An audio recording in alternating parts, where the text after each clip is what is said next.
Welcome back, Space Cadets. I've got another review for you here today. I'm John Stark from movieguy.com, and it's been a minute, but it's hasn't been that long. So this is my review of Jerry and Marge Go Large. I'm a blind film critic. You should have picked that up from the title. So if you clicked on it and you're like, "What?" then you didn't read the whole thing. Which means I couldn't see the movie, but there are no Transformers like exploding things in this film, so it's pretty simplistic to be able to follow. So what do we got with Jerry and Marge Go Large? So well, Jerry and Marge. Jerry specifically is hitting retirement, and it's time for him to leave the cornflake business and go home. And his kids think what he needs for his retirement is a boat, so they bought him a boat. And he hasn't been fishing in a long time, and he's like, "Why do I have a boat?" And he doesn't really know what to do with himself.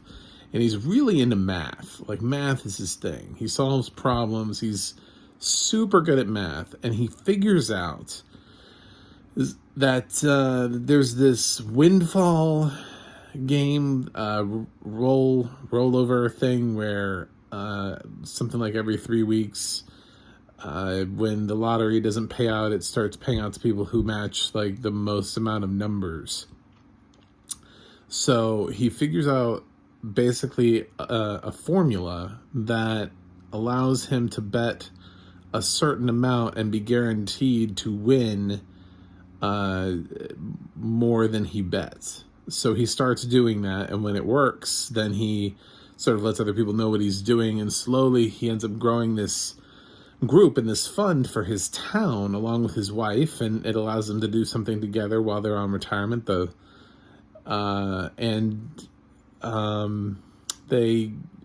end up having to drive to Massachusetts because Michigan stops doing their version of the game.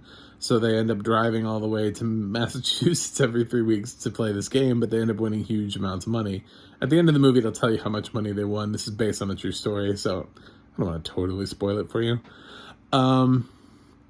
It's totally legal, and he remembers to keep all the winning tickets for receipt purposes, and everything's above board, and he has like an investment firm and everybody in the city, and they're actually using it to revitalize their city. And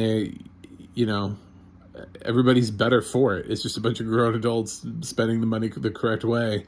But then like a little bit into the film, this kid at Harvard figures out kind of the same thing, but he wants to use the money because, he wants to be like known, like he wants to do something awesome with his life, and he thinks that scamming the lottery is his ticket to superstardom or something like that. So he gets his dorm in on it, and it's not necessarily for the right reasons, and he's a super douche about the whole thing. And he eventually figures out the reason why he's not winning as much as he thought was because there's another group winning, and he threatens them, and things just go weird and back and forth, and you end up hating kids that go to Harvard, which I think we all kind of do that anyway. And meanwhile, you just kind of, I don't know, like Jerry and Marge, it's, I don't know, it's kind of just like a simplistic, based on a true story, lighthearted comedy. I think I know it was released straight to Paramount Plus, and it's even a Paramount, their straight to video division. So I don't think this was ever intended for theatrical release, which is such a shame, because I know that seniors aren't really coming out for movies right now, but damn, they would have come out for this. Like, if this had released in theaters pre-pandemic, like, this would have done, they're making a sequel to Book Club. Like, that was a movie propelled solely by seniors. So yes, this would have done easily, a solid amount of cash at the box office. Seniors would have lined up at the tickets. It's nice and it's wholesome, and there's not a lot of cursing or violence or sex or anything for them to be offended by. It's just Bryan Cranston and Annette Bening just being, just coasting through this film. And it's got a supporting cast full of people you'll recognize, from Anna Camp to Rainn Wilson to Larry Wilmore. A bunch of people. Michael McKean is in this. All those faces that you're like, I've seen that. I know who that is. Oh, that person was in that. And it's just really set up to just kind of be a nice way to spend a little over an hour and a half of your life. And that's what it is. That's what I liked about it. It was just a nice way to spend the day. It's like walking down Sesame Street. You're just like, oh, this is easy breezy. You just, is it like a revolutionary film? Did it change movie making? No. But would I absolutely recommend it for people to watch? Sure. Do I think it did exactly what it set out to do? Yeah, I do. This is where like me and other critics like butt heads, because people are like, ooh, well, it's not The Godfather. So, oh man, I was going to give it a solid grade, but unfortunately I don't see this ever being in the Criterion collection. So sadly, I can't let it be scored high because it's not on the same level as, I don't know, Taxi Driver or Come and See. That's the new hotness on the internet.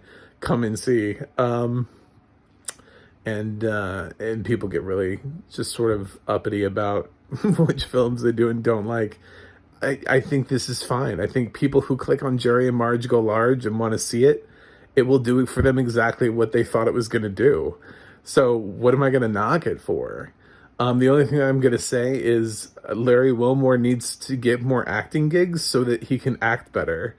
I didn't like him in this. I don't think he reads lines very well. I like Larry Wilmore. I like the Wilmore Show.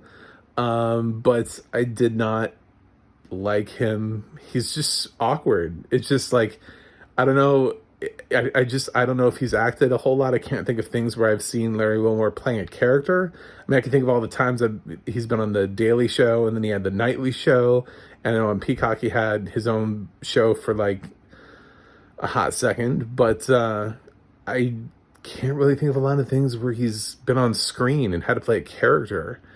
And his dialogue reading was just not as great as the people he was sharing the screen with. It's kind of a disappointment because I like him. But he's used to just being allowed to be himself. And here, I guess maybe he felt constrained by the character. I don't know. But whatever it was, that's really the only negative I walked away with, was I didn't think Larry Wilmore did a really good job. And this is a softball too. This is t-ball. They put the ball on the tee, and all he had to do was swing and hit it, and I think he missed. There's nothing. These characters are not that deep. There's not a lot of like rangy scenes where they have to like yell and scream at each other. It's like nobody like weeps for 20 minutes. It's just a nice film. It just is like put a smile on your face. Are you feeling sad? Are you feeling down? Watch this film. It'll cheer you up.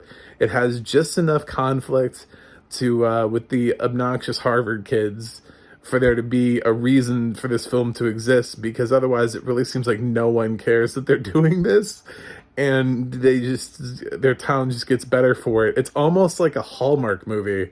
Like if the Harvard kids hadn't ever played, this would be like an uplifting faith-based movie. Almost like, let's play the lottery so we can rebuild our town. The end. Like there's no conflict without the Harvard kids. Like you need the Harvard kids in order for there to be any sort of struggle in this film, because all the characters are so nice to each other and so polite, and everybody gets along so well, that without the Harvard kids there's nothing. Like Jerry and Marge would have just kept going for the rest of their lives and probably become billionaires, and this town would have been revitalized beyond like, the streets would be paved with gold, just whatever. But yeah, I liked it. The audio description was nice. It was written by Liz Gutman and voiced by Sri Gordon, so two people I'm familiar with. I thought they did a nice job. Thanks to International Digital Center. A lot of times I'm not able to say narrators' names and stuff because I literally can't remember them. I have to remember a lot of things because this is all like one take, one shot, and I don't have like notes where I can like look down at my hand and be like, what is yeah, so I'm just doing this on the fly. So luckily I remembered their names long enough to be able to say them in the review and thank them for their excellent description. Really good. There was one point towards the beginning where he's having his retirement party, Jerry's having his retirement party, and they list everyone in the room. Like at the top of the scene, it actually tells you it's like Jerry, Marge, the neighbors. It tells you like who they are, and then like their two kids, and then the grandkids. Do you know what I'm saying? Like not only do you know who's in the room, but you know what relation they are to Jerry. You know, because you haven't been introduced to all the characters. So the narration actually tells you this is who's in the scene and this is how Jerry knows them. And it was so helpful to have that level of audio description that we so rarely get, because so like usually we don't use names before a character has their name used in the film. I mean, you know, one of those characters, if their name was never said, could go the whole film being the man in the brown hat.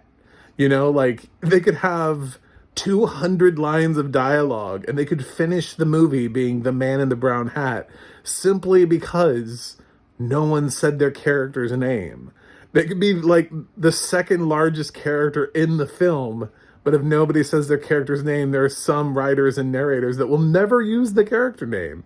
And then in the credits, they have a name for their character. It's just nobody ever said it out loud. So it's just like, you're just following the man in the brown hat the whole time. So it was really refreshing and it was a really good job. So I do have reasons why I like things. I'm not just like, that was good, congratulations. No, I really think it was like above and beyond what we normally get. So thank you to Liz and Sri. And I'm going to go ahead. I'm going to drop a grade for this. And I know people are going to be like, what? But that's a Paramount Players release. And you said with senior year, when you reviewed that, and it's like, yeah, well, I think it's wrong that this was a Paramount Players release. I would have released this theatrically if I was working for Paramount. I would have seen this and been like, seniors will love this. Put this into theaters. Wait for the pandemic to die down a little bit more and then put this into theaters. But I'm going to give it an A-. Aside from Larry Wilmore's stunted acting, I enjoyed the film. It's just a nice way to spend your day. Yeah, it's not going to win awards. It's not going to, it won't make my top 10 list at the end of the year, but I think it did what it set out to do.